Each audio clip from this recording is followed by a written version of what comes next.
Արցախում մենք եւ տագնապում էինք որոշ առումով, բայց այդ տագնապը ստիպում էր, որ մենք ավելի ամուր կապենք մեր հողին, մեր ժողովրդին, մեր ավանդույթներին, մեր գերեզմաններին, ամեն ինչին, ինչ ունեինք Արցախում։ Եթե դու քեզ տեղափոխում ես դեպի հիշողությունների, դեպի անցյալի կամ նույնիսկ ապագայի տագնապների մեջ, ապա դու կորցնում ես ռեալության զգացումը։ Արցախցիները շատ ավելի հպարտ են իրենց մեր լեռների նման, արցախցիները շատ ավելի կարծում եմ արժանապատիվ եւ անցյալ ունեին եւ ներկայի մեջ էլ մի դիրք է գրավել, ապա հնարավորությունը պոտենցիալը մեծ է, որ նա կվերադառնա մեկ ուրիշ դիրքի։ Կյանքը հենց դրականն է, բացասականը մահ։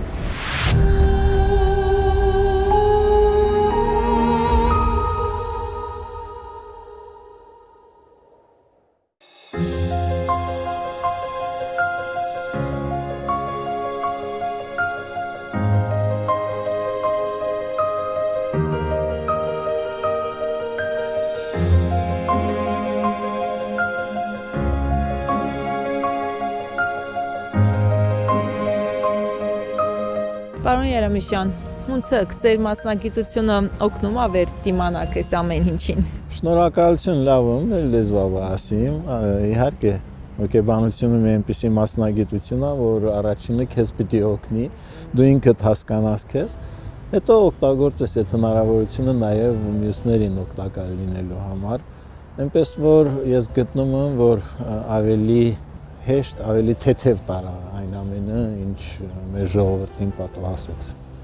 Ձեր տեխնացուական ատենախոսության թեման հարմարվելու մասին է։ Պատահականություն է թե զուգադիպություն։ Երևի պատահականություններ սկի չեն լինում մեր կյանքում, ավելի ճշգրիտ զուգադիպություն, որը դրսևորվել է պատահականորեն, որովհետև հարմարումը, ադապտացիան ինքը մի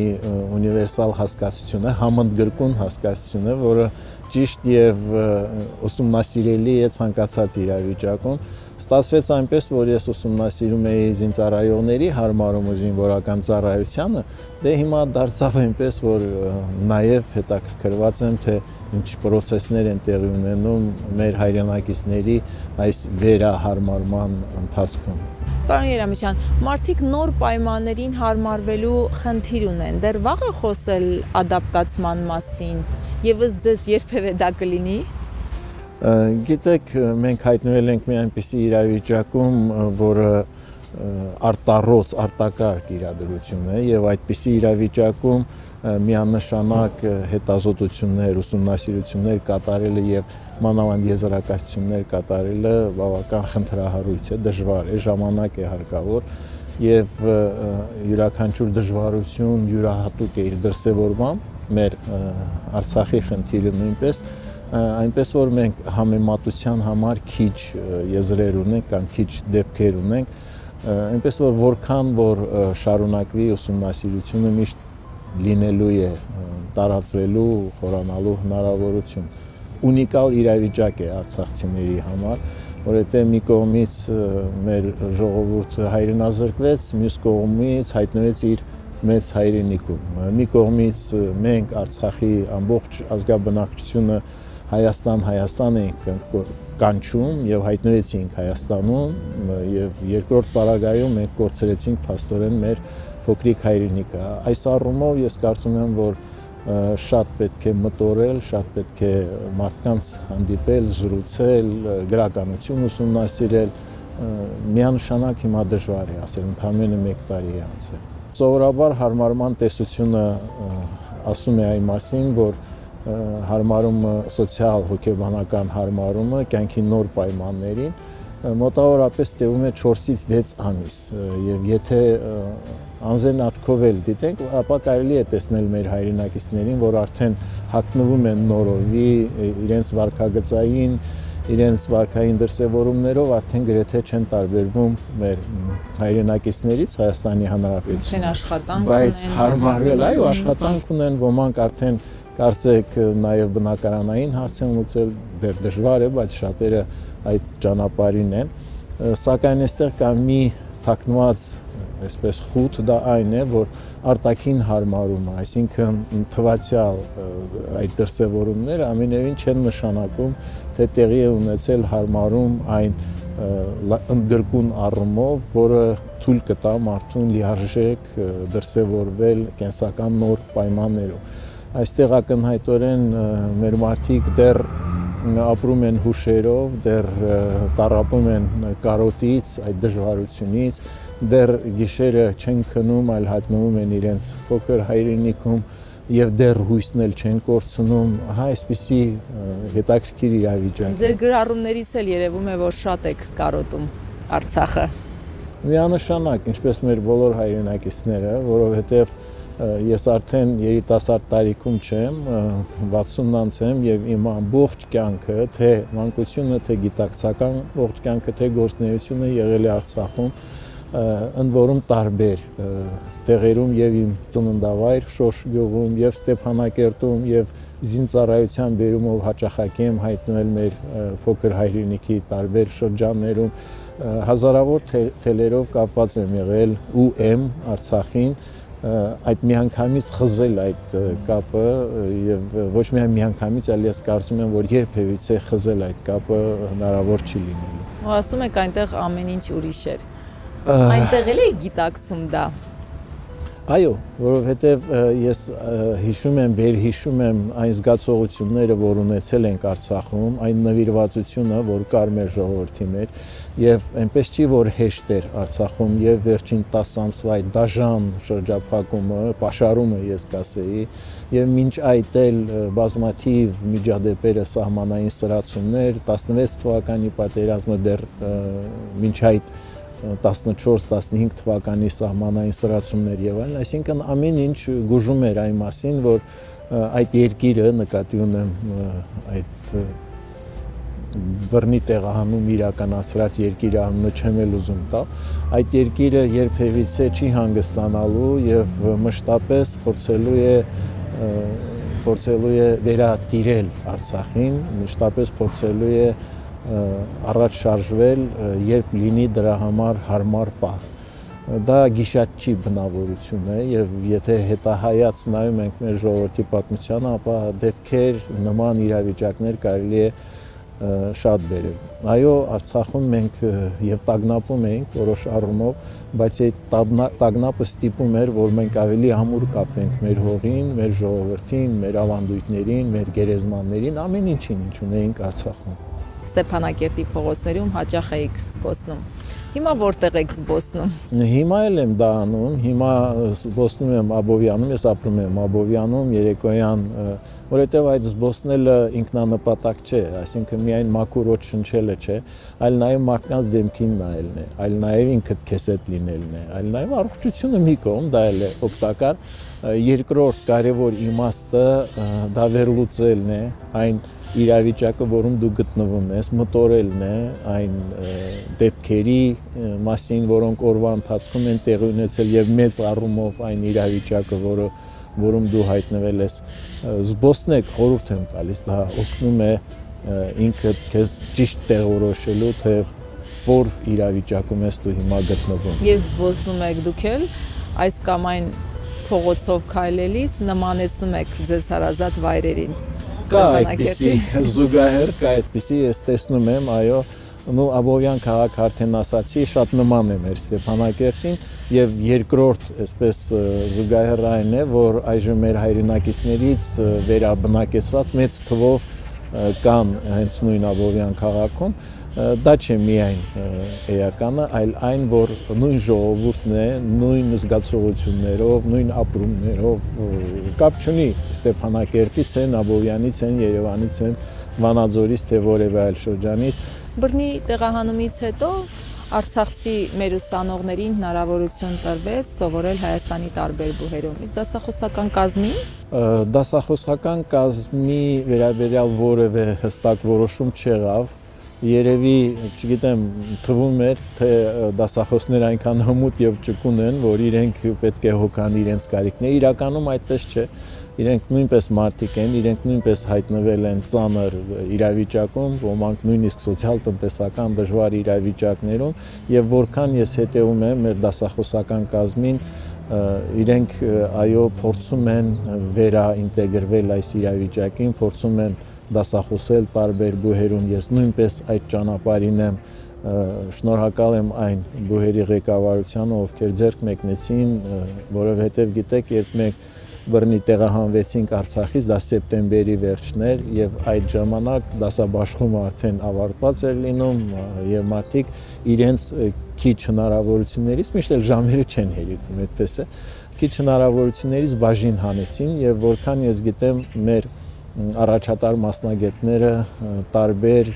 կազմակերպություններում կամ գիտաշխատող են, կամ դասախոսում են, կամ որևէ այլ ոլորտում գտնում են իրենց աշխատում են նաև։ Լավ կլիներ, ցանկալի էր, որպեսզի պահպանվեին այն կառույցները, գոնե եթե հնարավոր չէր պետականորեն, ապա այլ ինչ-որ մի տարբերակ գտնվեր, այդպես ավելի սահուն կանցներ այս դժվար գործընթացը, բայց եղավ այն ինչ եղավ։ Պարոն Երեմիշյան, թե պաշտպանության բանակում երկարատև ծառայության տարիներին, թե դրանից հետո ծերունդներին կրթելու, դաստիարակելու գործով էիք զբաղված։ Հիմա շատ հաճախ ասում են, որ երիտասարդները մոռացության են տալիս կարևոր արժեքներ կամ համամարտկային արժեքները մոռացության են տալիս։ Դուք եք այդ կարծիքին։ Ոչ, ես պետք է չհամաձայնեմ այդ տեսակետին, որովհետև ինչ ցանում ես, այն էլ հնձում ես։ Արժեքները տուր եւ կստանաս այդ արժեքները կրող մարդկանց, ինչպիսին մեր երիտասարդներն են, եւ ես հիմա շնորհակալությամբ եմ վերհիշում մեր Արցախի պետական համալսարանի բոլոր ուսանողներին առանց բացառության եւ ոչ միայն Արցախի պետական, նաեւ մյուս բուհերի, նաեւ աշակերտներին, երիտասարդության մյուս ոլորտի ներկայացուցիչներին։ Ես կարծում եմ, որ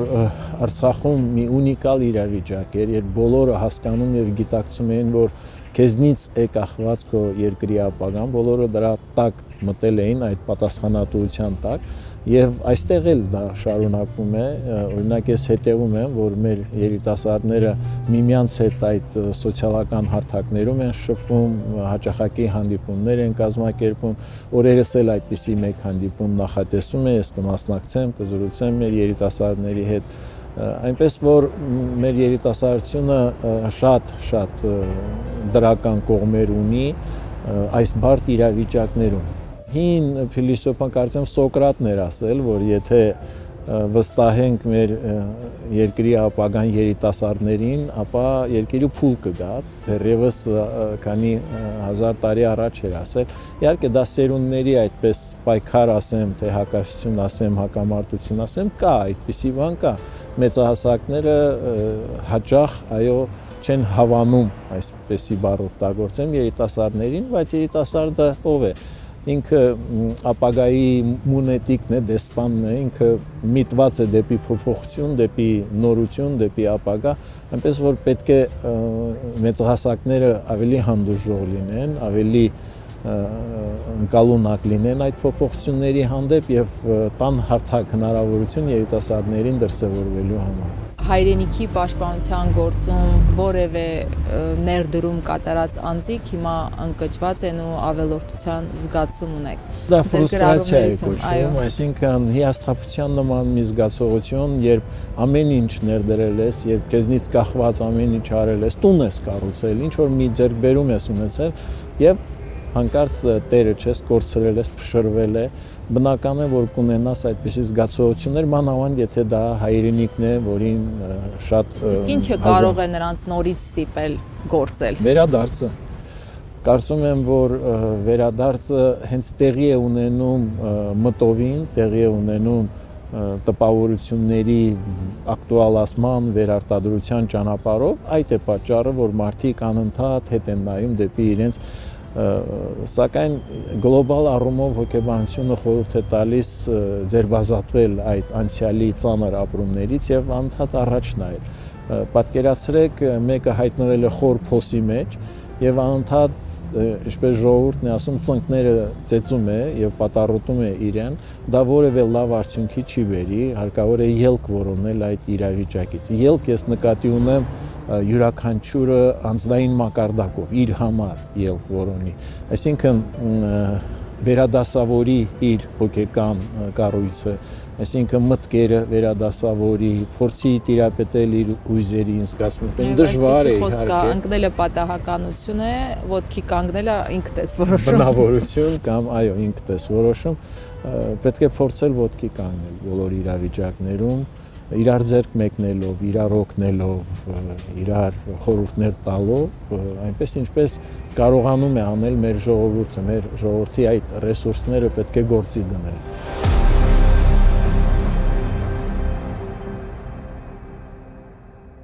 Կյանքով ապրել եմ ուզում, ձեր գրառումներից մեջ բերեցի։ Ինչ կյանքով եք ուզում ապրել։ Իրական կյանքով եմ ուզում ապրել, այսինքն ներգրավված լինել,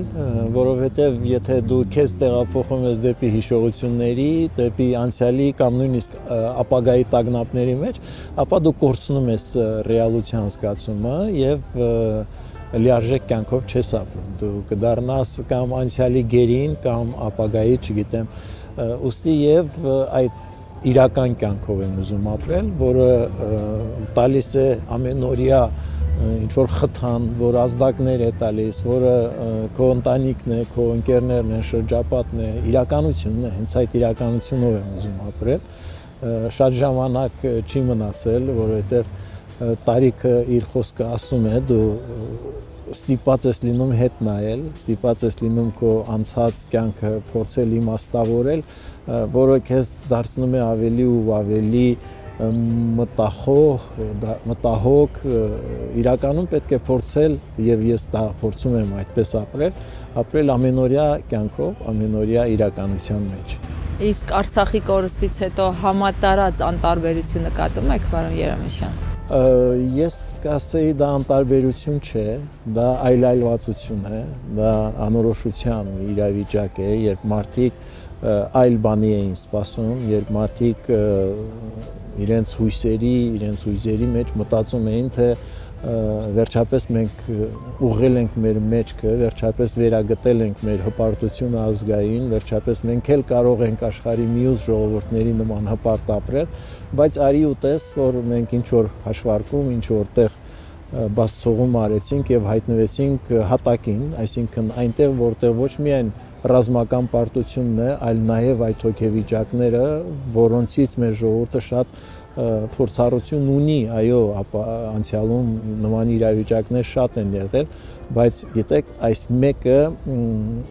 անմիջապես տեղի ունեցավ այն էյֆորիկ հոգեվիճակների ֆոնին